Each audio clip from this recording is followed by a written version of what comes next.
This is Flashpoint. It's a TV show on Kenneth Copeland's Victory channel. It's absolutely insane. Everything about it is insane. They're Trump diehards to the bitter end. So let's give it a listen, see what they have to say. Without him tonight, he'll be back Thursday night with you. But with me tonight, of course, Lance Wallnau, Hank Kuhneman, and Tony Suarez. Guys, thanks for joining me tonight on Flashpoint. It's our honor. Good to be here. There is a lot happening in the last 24 hours that we need to cover. And, of course, the Middle East is the hotbed. Let's watch this video. The ceasefire is over. Oh, yeah. They are super big Israel fans, and they can't stand Palestine. And I don't know if you are like, I don't know when this is releasing. Maybe you're aware of this, or maybe you're not. But Israel is murdering people wantonly at this immediate moment in history. Like in the past week, basically, they've killed a bunch of children, like 400 kids or something like that, or 400 people, including men, women, and children. They're cutting off power. People are having their legs amputated with no anesthesia because Israel is refusing to allow aid, like UN aid trucks in. Basically, it's like really horrific, disgusting, disturbing shit. And these people are, of course, going to stand behind it all the way. Breaking news tonight out of the Middle East. Israeli fighter jets are currently striking the Gaza Strip. The ceasefire between Israel and Hamas is over. And who ended that ceasefire, I wonder? Well, look at that. Knock me over with a feather. Israel declares ceasefire over as it launches airstrikes into Gaza, killing hundreds. Color me surprised. Israel, you say? They're the ones that broke the ceasefire? Wow. Didn't see that coming. The Prime Minister's office releasing a statement early this morning saying from now on, Israel will operate against Hamas with increasing military force. The operational plan was presented late last week. Is Hamas in the room with us right now? By the way, the algorithm is hitting me hard right now, completely ignoring me. So I'd appreciate if you watch to the end of the video. Having increased watch time as a percentage and a raw number is what pushes the video further. Also check out my books, owenmorgan.com. All right, back to the video. There is a Hamas, I suppose. I mean, but I think most of their leadership is in Qatar, right? You're just hurting millions of innocent people that didn't do shit to you. It's a war crime, and they're doing it because they know they can get away with it. And it's really horrific and disgusting and sad. And I could be risking, in all seriousness, a concentration camp by saying this as a public figure right now. But this is just wrong. By the IDF and approved by the political echelon. Reports from inside Gaza indicate there are extensive Israeli strikes taking place across the Strip in major population centers like Gaza City and the southern city of Rafah. As this story progresses, we will continue to find out more information and determine whether or not Israeli ground forces are involved. But remember, this comes after a nearly 2-month ceasefire that went into effect in mid-January and saw dozens of living hostages freed from Hamas captivity. President Trump's Middle East envoy, Steve Witkoff, has been working overtime in the region, ferrying messages back and forth, not only between Tel Aviv and Washington, but also in cities like Doha and Cairo. The Trump team was working late into this week, trying to determine if they could get a last-minute deal together between Israel and Hamas. There was a plan presented that would see 11 living hostages freed from Gaza, exchanged for Palestinian prisoners, but Hamas was simply not willing to accept that agreement. And clearly tonight, the Israelis have gone back to war against this organization inside Gaza. Way to blame it on everybody except for who is really to blame. The only thing that Hamas demanded was that you basically, wait, what were original Hamas demands? Let's see. A 10-year truce contingent on the creation of a Palestinian state based on the 1967 borders, which are the legally recognized borders. China recognizes the 1967 borders. Russia recognizes those borders.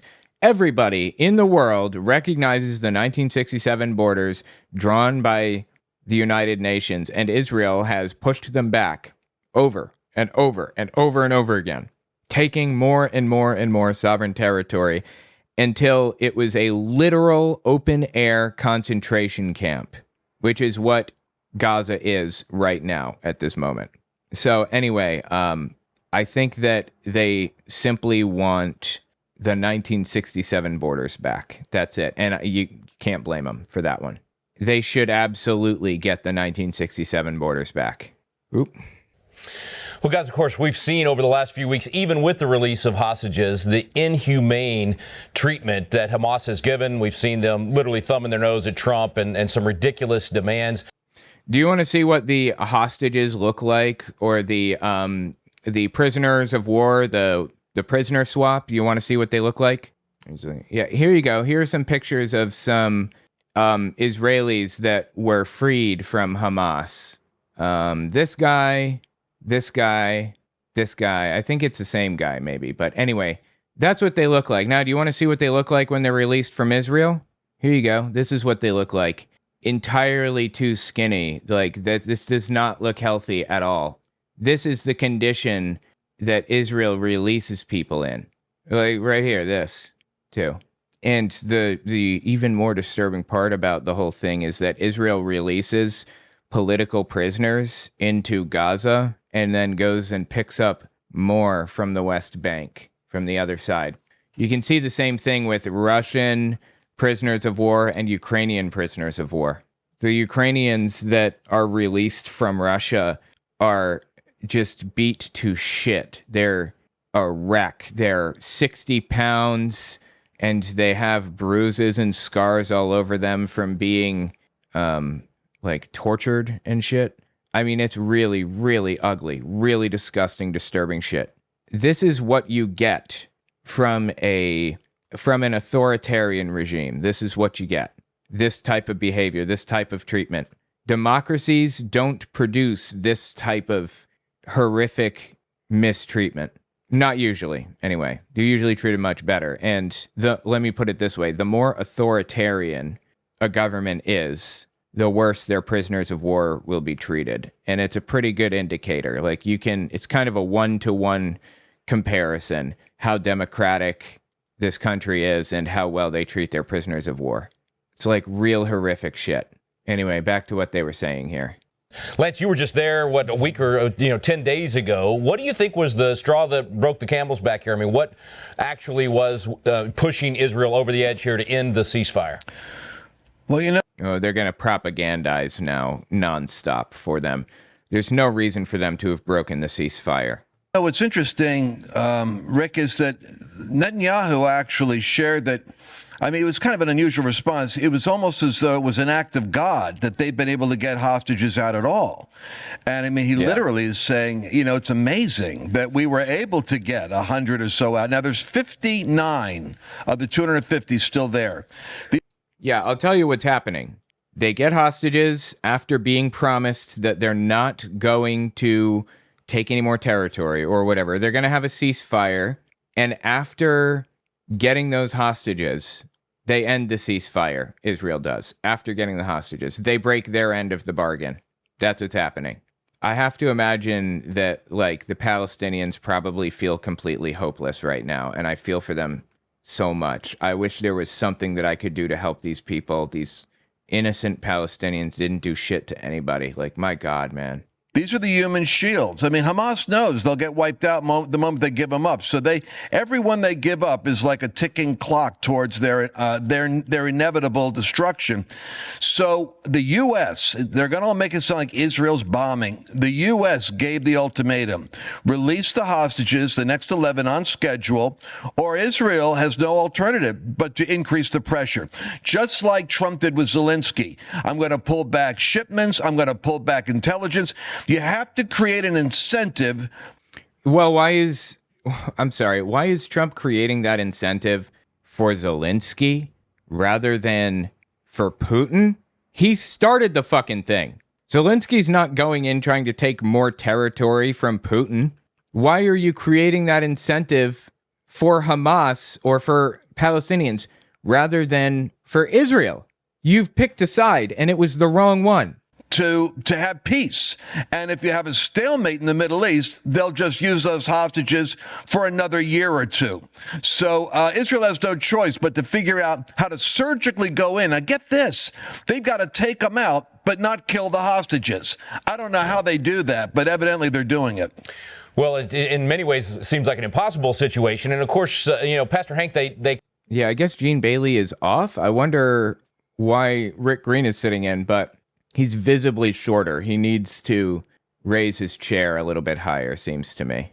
Kind of dangled this American hostage out there and acted like they were going to release him and tried to incentivize. They know how to play on America's heartstrings, right? They know that we want our people home just like we want the Israeli hostages home. But how did you see this thing playing out? Okay, I mean, I think the hostages have U.S. citizenship, but they're Israeli. So it's not like the United States, like they just came and picked some people up from the U.S. and decided to keep them or something. But all right. Well, I think first and foremost, as you look at this, Rick, they've been the aggressors, Hamas. They're the ones that initiated this war. They're the ones that took the hostages and some of them that aren't even alive today. Brutal treatment, brutal terroristic murdering, and wow, we're talking about Hamas, not Israel, right? They have been the aggressors. Now, the media and Hamas has been the aggressors. Different people, they'll try to always make it look like, Israel's the aggressor here. They are the aggressor here. What are you talking about? They're not the aggressor. Where did you get this? But Hamas was warned. And Trump said, if they don't release these hostages, and Netanyahu as well, to Lance's point, there will be hell to pay. And Lance brought up a great point. I think this has to play out so that there can come the reset and the freedom, which is on the heart of God. And what we need to pray for is God's continual mercy over those hostages that are being used as human shields. It's just terrible. But I think Hamas, they realize that their days are numbered. Yeah, Tony, before I get your comment on that one, I want to play this. Like, here's one of the big problems. There are almost no Hamas people in the region right now. The people that are being hurt, it was 2.3 million Palestinians. They're not Hamas. They're Palestinian. It was 2.3, and Donald Trump accidentally revealed the real number, which is 1.7. That means Israel murdered 500,000 people. 500,000 people. Quick clip, because it's not just what's happening with Hamas. It's in Yemen with the Houthis. I mean, this is all over the Middle East. I think it's Houthi. And there's a different person in the White House, so there's a different treatment out there. Let's watch this clip, and then, Tony, I'll get your thoughts. The initial wave of strikes hit over 30 targets at multiple locations, degrading a variety of Houthi capabilities. These included terrorist training sites. What happened to we're not getting involved, America first, get out of the Middle East? What happened to all that? I forget. Unmanned aerial vehicle infrastructure, weapons manufacturing capabilities. I know the 40K number, but 500K is new to me. Yeah, let me just show you what I'm talking about. Go to the twit. Maybe I won't find it on the twit. I might have to go to YouTube. Hold on, let me see if I can find this video. We know how many Palestinians there were before the Israeli thing happened. There were about 2.3 million in Gaza. And this is from February 4th, 2025. Somebody asks Trump, how many Palestinians are we talking about ethnically cleansing from the region? Listen to his response. How many people are you thinking about? All of them. I mean, we're talking about probably 1,000,007 people, 1,000,007, maybe 1,000,008. You catching this? That's classified information that Trump just revealed. Israel has killed 500,000 or so. If this is to be believed, 600,000 Palestinians are now dead because of Israel. And weapons storage facilities. It also included a number of command and control centers, including a terrorist compound where we know several senior Houthi unmanned aerial vehicle experts were located. On Sunday, strike operations continued against additional headquarters locations, weapons storage facilities, as well as detection capabilities that have been used to threaten maritime shipping in the past. Tony, I wanted to specifically ask you, I mean, we've all been praying for the president. He needs to have wisdom, discernment. You know, the world's a hotbed. He's got to decide where to go, what to do. Right, totally. You know, at this point, I used to think Trump is just a fucking moron that's like tripping his way into bad decisions. But at this point, I cannot believe that he doesn't know exactly what he's doing, and he's doing it intentionally. He knows. I mean, how do you pray for the president in these situations? My God, what a weird thing to ask somebody. We pray for wisdom, knowledge, I thought he had those things. Discernment. And I would say to the Flashpoint Army, just when you thought that you did your part by your vote in November, you're reminded today that we won a battle, but there's still a war to be fought. This is something that Flashpoint constantly brings up over and over again. We need you. Right now, Israel needs your prayers. The president needs your prayers. And so just know that this is still a time of war in the spirit. And thanks be to God for a Flashpoint Army that's informed in the spirit of faith and knows how to war in the heavenlies for the people, the land of Israel. To war in the heavenlies. Love it. Yeah, amen. Lance, and when you were there, I'm assuming all these other conflicts that Israel's having to deal with, they're having to deal with chess. This is not checkers for them. Joe Biden seemed like he couldn't deal with one situation, let alone 10, 12, 100 different. What are you talking about? Joe Biden did so much for Israel to hurt Palestine. It was absolutely disgusting. What do you mean Joe Biden didn't know what he was doing or whatever? Situations. What was Netanyahu's attitude? I mean, what did you hear while you were over there about not only Hamas, but how they're having to deal with all of these other situations? Well, and I'm almost afraid to say something inappropriate because if you're prophetic and you're in a place like that, you're picking up on stuff. And so here's what I got when I was with them. They know that the real issue is nuclear Iran. So I want you to think about this, Rick. Oh my God. Iran has had a big problem with Israel because of what they're doing right now to the Palestinians. And for some reason, it does not surprise me to hear these people encouraging encouraging war with Iran. Disgusting. I've just now realized that I forgot to save before I battled this guy, which is not good. I'm very concerned about that, but we'll do our best to make it through. What Trump is doing on this deal with Ukraine and Russia is important because in the 3D chess game, Russia has a potential alliance with Tehran. Trump has to win Putin over to him so as to neutralize any blowback on a strike to Iran. Iran has a nuclear capability probably right now for Yeah, I don't know about that, but you know why they have nuclear capability? Because of your dumbass talking about how bad the Iran nuclear deal was. The Iran nuclear deal was not bad. It was a good thing. It was helpful, valuable. It prevented Iran from nuclearizing, and your whole party decided it was a good idea to get rid of the Iran nuclear deal. What were they thinking with this, really? What was going through their heads? Like, I don't understand unless they just straight up wanted a war.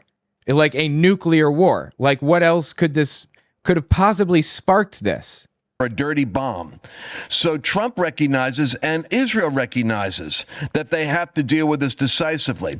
They also have insurgents that are Hamas insurgents in the West Bank. That means the Judeans. No, they don't. There are no Hamas in the West Bank. This is just a flat out lie. He's just lying here. He knows better than this. Samaria territory needs to be annexed to Israel. It will be explosive when they do it. They have to figure out when to do it. And they don't want to do it before a strike at Iran, I don't think, because that gives them a war on two fronts. So there's multiple things going on here. Hamas has been degraded. Hezbollah has been degraded.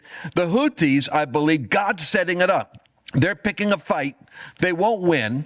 And China, by the way, and Russia are all watching the exhibition of Trump aggression and surgical competence in the military.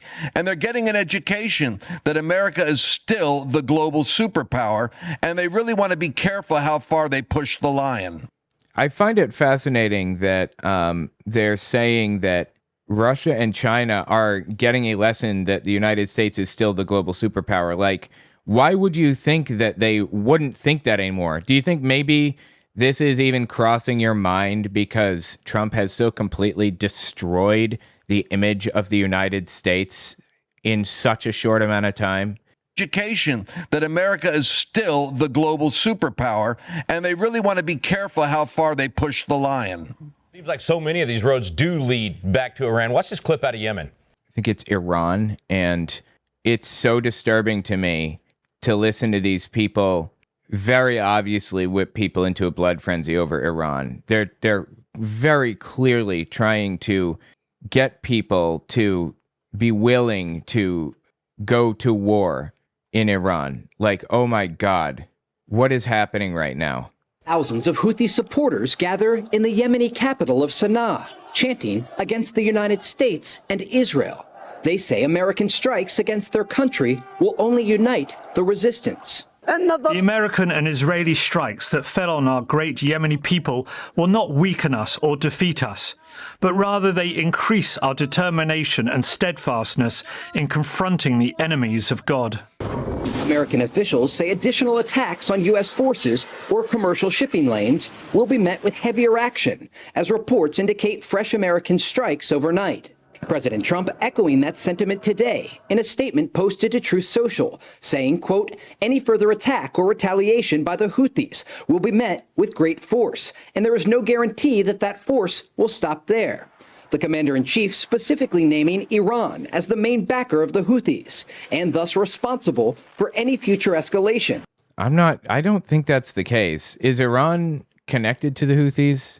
I understand that they are connected to Hezbollah, but Iran is Shia, and they have diplomatic relations with the Houthis. They are not, hold on. The Houthis are not an Iranian proxy, as far as I can tell. They are not.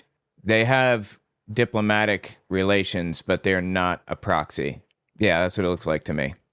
Such as the targeting of U.S. aircraft carriers. Our message to Iran is you better take this president seriously, and I think the Houthis learned that the hard way. President Trump personally oversaw the initial American strikes against the Houthis, with the White House releasing a photo of him still in golf gear, wearing a headset. With the region bracing for escalation between the Americans and the Houthis, U.S. ally Israel remains on high alert, fearing the possibility of retaliation targeting their country. Close coordination is expected to continue between Washington and Jerusalem over this threat.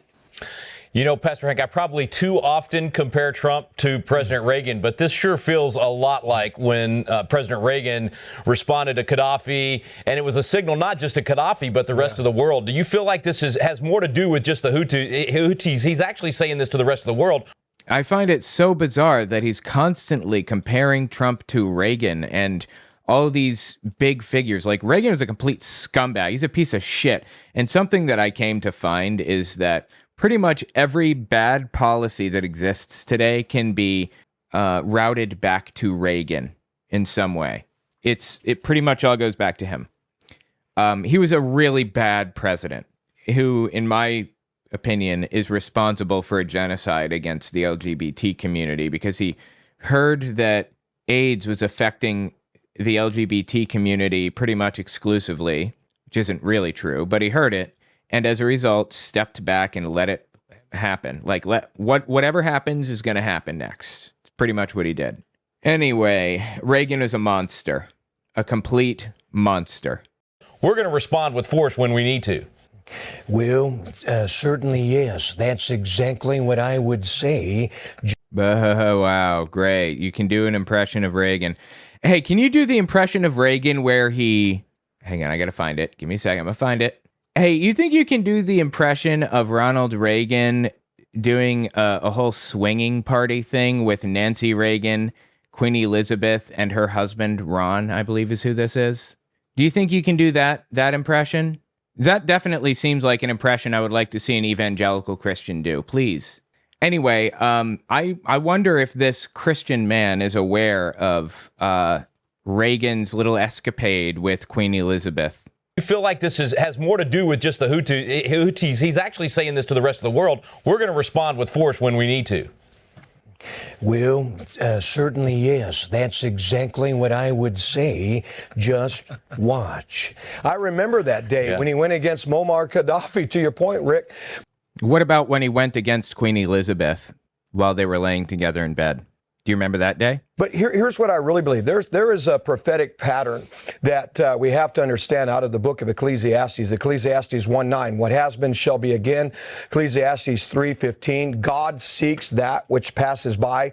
Or another translation, sometimes history repeats itself. But then Ecclesiastes 7 says that the end of a thing is always better than the first. So where is all this heading? To Lance's point, God is setting certain things up for a better outcome. There is coming a Middle Eastern peace, and God's already told us, don't. A Middle Eastern peace. Okay, great. Well, let's mark it down on the calendar and watch for this alleged Middle Eastern peace, shall we? Don't let your eschatology get involved to where you think that all of a sudden this peace is going to come together and then the sudden destruction. Right. Eschatology, meaning the end of time. Like, God, what's the term? Like, Armageddon is going to come along and, like, destroy everything. Because a lot of Christians in Hank Kunneman's sphere think that peace will only come to the Middle East when the end is here. That's it. And everything's going to be destroyed and all that other junk. So he's saying that that's not accurate? Interesting. Okay. God is resetting the earth. He's been saying that so that he can bring this great reformation. God, dude, I'm sorry. I saw that image and looked into it like yesterday of Reagan next to Queen Elizabeth, and I'm so disturbed by it. It's crazy. Like, oh my God, dude. He got up on that. I'm just so horrified by that fact. It's so much. He can bring this great awakening and renaissance. But I do want to say this, Rick, if I could, about Iran. You know, the Spirit of God prophesied. I think it's Iran. There would be a regime change. And I think it's regime. He said it wouldn't be right at first. Well, they went ahead and this other guy, regime change. You I think it's regime. Remember the story. But there's another regime change. God is trying to. Do I need to say it again? Does this guy English? Get something for the betterment of Iran and the Middle East. And he said he would do it by cutting off the head of Iran. Well, we saw that. I think it was a helicopter crash with the former leader of Iran. Oh, my God, dude. Hank Kunneman makes some ridiculous supposed prophecy, tries to retroactively explain it away for why it didn't happen. But he said he would restrain their arms and even break it. I think it's the nuclear capability that Iran is seeking. God's saying, no, I'm going to deal with the arms. I'm going to deal with that. I'm going to break it, restrain it. But then he said, I'm going to cripple their legs. And why does this guy constantly think about God hurting people, crippling their legs, breaking their arms? Like, brother, why is this on your mind all the time? I know it sounds like a play on words, but God said Iran would be known as I walk because they're not going to be able to have. It's so stupid. Of the retaliation and the things that they've been a part of before. God's going to slow them down. It is so insanely, ridiculously stupid. Oh my God. They're not going to be called Iran anymore. They're going to be called I walk. That's why he's been saying Iran rather than how it's pronounced, which is Iran. Oh my God, dude. Lastly, Houthi, on Flashpoint last night, I saw the words in the name Houthi. I can hardly pronounce it, O-U-T. They're about to be ousted or out. God is cleaning up and he is setting order. And it's what Trump said. There's peace through strength. Well, a huge piece of setting that order, Lance, you already brought it up, is how Russia plays into this with Tehran. The meeting earlier today that Donald Tehran, of course, or Tehran, I believe, being the capital of Iran, I think. Trump had with Putin. Let's look at this tweet from Charlie Kirk earlier. He said President Trump concluded a 90-minute phone call with Vladimir Putin where many elements of a peace deal with Ukraine have been agreed to. A Russian government official stated after the call, under the leadership of President Putin and President Trump, the world has become a much safer place today. That's a promising sign, hopefully. Lance, how important is that, not only for the deal with Ukraine and the whole war there, but this relationship that President Trump is rekindling with President Putin in order to stamp out, to stop Iran from having as much support from Russia? Do you think that's possible as well? Well, I think it's all part of the chess. I think that's the reason why President Trump was accelerating the Zelensky get him motivated, get him moving, because he has a timeline with Iran, and Israel is He said it correctly. There you go. working in such close proximity to the White House that our meeting was interrupted by Marco Rubio having a call. So they're moving in lockstep together, the U.S. and Israel, which is great, and they're happy to see that. But I'm really thinking that Trump is actually working the Houthi element in order to send a signal to Iran that they're not going, he doesn't have time for an economic, he'd like to bring them down economically, but Biden infused them with too much cash. The Biden administration. Biden infused Iran with too much cash? Is that what he just said? To Iran, that they're not going, he doesn't have time for an economic, he'd like to bring them down economically, but Biden infused them with too much cash. What are you talking about? By the way, this guy has been a Russian asset for many, many years. Like before Donald Trump even came along, he was a Russian asset. The Biden administration, by the way, also told the Saudis not to fight the Houthis, which is not helpful. So I think what Trump is saying is, I'm holding you responsible for. By the way, everything he says is a lie, pretty much. Don't trust a single word out of his mouth unless you check it directly yourself. Everything that happens in the sea lanes now. And so he's building an argument against Iran, and Iran sees it. They see that he's laying down a military line saying, you are the provocateur, and I'm holding you responsible for every problem we have now for peace in the Middle East. You guys remember when we were kids, we'd play the opposite day, you know, and everything. We'd do the exact opposite. I feel like this is opposite administration. I mean, President Trump is doing the exact opposite of Joe Biden on everything, especially in the Middle East. But let's go to the border. I mean, let's shift over to this. Got a great clip here from Christy Nome. Then Tony will come to you and talk about what's happening right here on our own border. Everybody, I'm here in Arizona, and right at this spot, you can see where the border wall ends. As of today, we're starting 7 new miles of construction. We're going to continue to make America safe again. Oh my God, this is so sad. Yeah, these people adhere to the belief that there's basically an enemy invasion taking place on the southern border. Like, all of the immigrants that have come over the border, they are all intentionally like setting out to set up sleeper cells in the United States so that they can take over the U.S. government or some other stupid shit. It's all nonsense. All of it. Tony, you were right down there in the thick of the humanitarian crisis, going down there and meeting the needs of so many people. What a shift is happening right now, not only with building the border wall, but enforcing the law to decrease the humanitarian crisis. It's huge what's happening.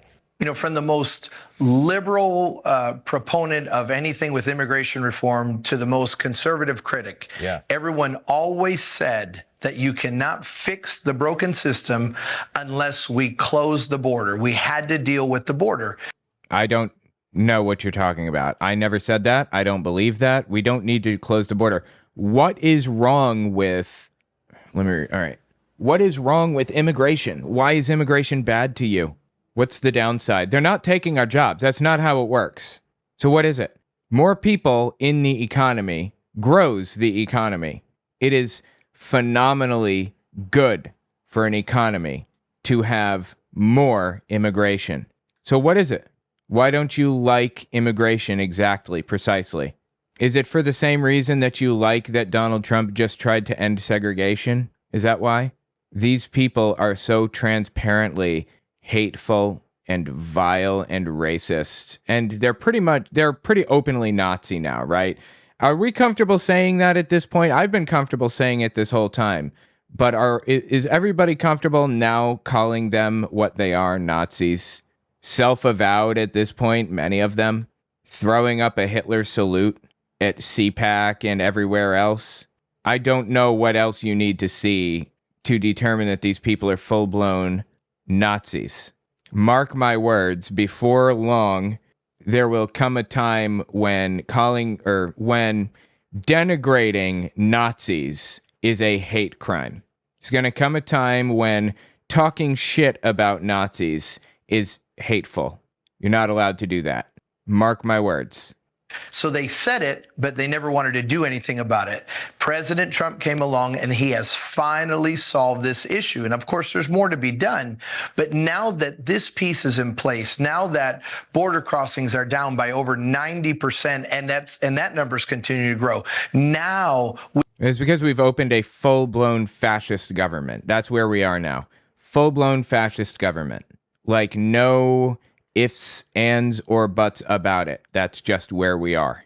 I don't think anybody wants to be in the United States right now. Certainly not me. I'm disturbed by what's happening right now. But I don't have much of a choice. I can't just up and leave. My kid doesn't even have a passport. And, you know, not everyone has the money to just, like, up and leave like that. Or the time. We can begin to tackle other elements and issues that come with immigration reform. And so I'm so thankful to see what's happening. And, you know, there's an interesting perspective. When you hear, I think this is good for everyone that has concerned friends or parishioners in their church that are saying, I don't agree with all of the deportations. Here's an interesting fact.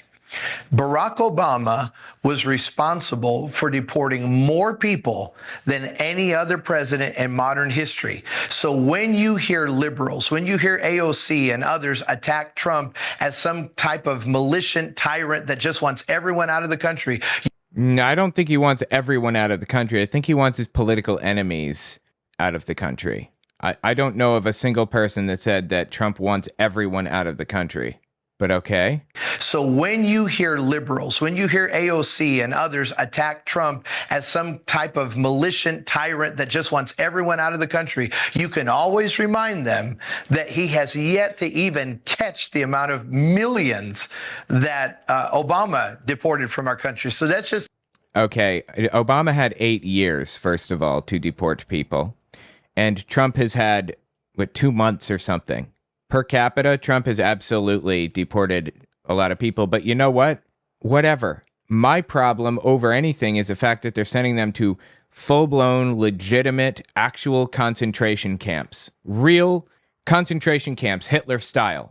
They're not death camps, as far as I know, but they are identical to, like, the way that Sachsenhausen worked, in that, you know, you live in basically a pod or a dorm or whatever, and you work all day, every day, slave labor. It's in El Salvador. That we have outsourced our concentration camps to El Salvador, which is a dictatorship in its own right. Donald Trump, I think, tweeted this video or posted it otherwise on the White House account. I'm not sure, but he tweeted, "These are the monsters sent into our country by crooked Joe Biden and the radical left Democrats. How dare they? Thank you, El Salvador, and in particular, President Bukele, for your understanding of this horrible situation, which was allowed to happen to the United States because of incompetent Democrat leadership. We will not forget." What is happening? My God. Tell me what you think in the comments.